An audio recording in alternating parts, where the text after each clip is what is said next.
Friends, ఈరోజు ఈ సమ్మర్ని ఎదుర్కోవడానికి మంచి ఔషధం లాంటి ఒక కూల్ డ్రింక్ని చెప్పబోతున్నాను.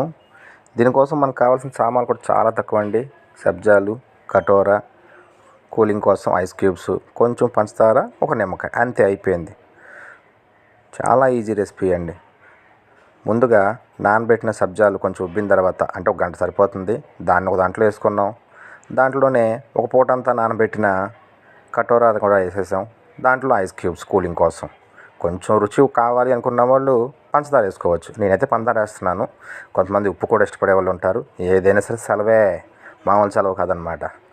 నెక్స్ట్ దీంట్లో పుల్లగా ఉండడం కోసం ఒక నిమ్మకాయని కూడా దీంట్లో పిండుతున్నాము. ఫుల్ నిమ్మకాయ అనమాట. అసలు మామూలుగా రుచి ఉండదన్నమాట నిమ్మకాయ పిండడం వల్ల. కావాలంటే దీంట్లో పుదీనాను కూడా వేసుకుంటారు కొంతమంది, నేనైతే వేయట్లేదు. ఈ మొత్తం వేసిన తర్వాత మొత్తం ఒకసారి గరిటతో బాగా తిప్పుకుందాం. గింజలు పడిపోయిన ఇబ్బంది ఏం లేదండి, అదేం కాదు. చిన్నప్పుడు మా స్కూల్లో ఏదన్నా పుచ్చకాయలు ఏదన్నా తింటున్నప్పుడు గింజలు మింగేసామనుకోండి, భలే భయపెట్టేవాళ్ళండి, నీ పొట్టలో పెద్ద మొక్క వచ్చేసిద్ది అని.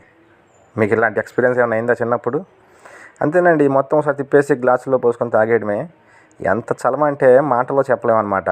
ఈ సమ్మర్కి ఇది పర్ఫెక్ట్ అనమాట. అసలు ఒక్కసారి చేసుకొని చూడండి, మళ్ళీ చేసుకుంటారు.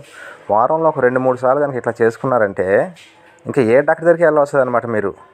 అసలు ఆ డీహైడ్రేషన్ బాధ ఏమి ఉండదు. కూల్ డ్రింకులు అవన్నీ వేస్ట్ అండి. దీని ముందు ఒక్కసారి తాగి చూడండి, మీరే చెప్తారు వారేవా అని.